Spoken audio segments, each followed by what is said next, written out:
Chapter 64-73. Hearing that the Grand Commander had arrived, Mingala quickly shut up and waved to his deputy, and the two of them went out to greet him. John also happened to walk in at this time. When the two met, Mingala's men bowed 90 degrees. Facing John with their palms, they said to Mingala, "We see the Grand Commander." Although Mingala was a special envoy, his level was far from being able to meet the Grand Commander.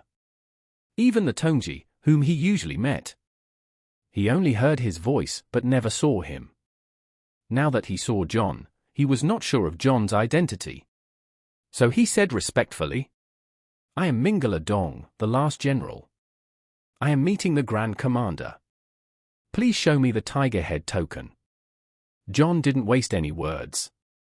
He took out a token made of pure gold from his pocket with his right hand. There was no text on it, only a lifelike tiger head. John pointed his finger at the hair on the tiger's head.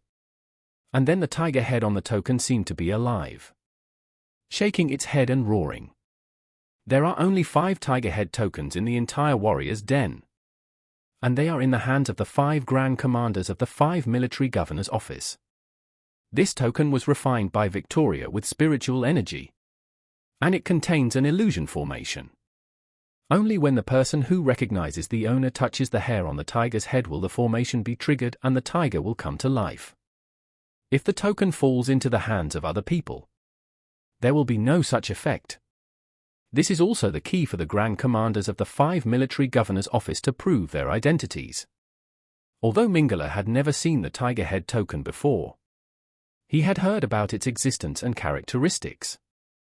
Now that he saw it, he naturally did not dare to have any doubts. So he immediately knelt on one knee and said loudly, "General Mingala, I will obey the orders of the Grand Commander in everything."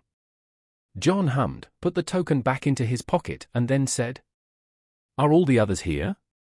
"All are here." Mingala responded respectfully and then said, "Please Grand Commander, let's move to the warehouse for a lecture." John said coldly, "Lead the way." "Yes." Mingala bowed and led John all the way to the warehouse.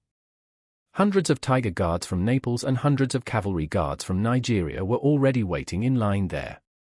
The tiger guards were John's direct troops, and the Nigerian cavalry guards had already seen him. So when he came in, everyone knelt down immediately and said respectfully, "Welcome, Grand Commander." John gestured to everyone to stand up, and then said with a cold face, "The situation is urgent, so I won't beat around the bush with you. I have mobilized you to Morocco today to investigate what happened in the site last night, as well as the whereabouts of site's cavalry guards, death squads, and their families." After that, he looked at Mingala and said, "Since you are the special envoy here, you know the situation here best. Tell us about the clues you have first." Mingala nodded nervously, wiped the sweat off his forehead, and said, "To be honest with the Grand Commander and brothers, I am also confused about what happened at the site. What I can share with you now is some general knowledge I have about Duke mining.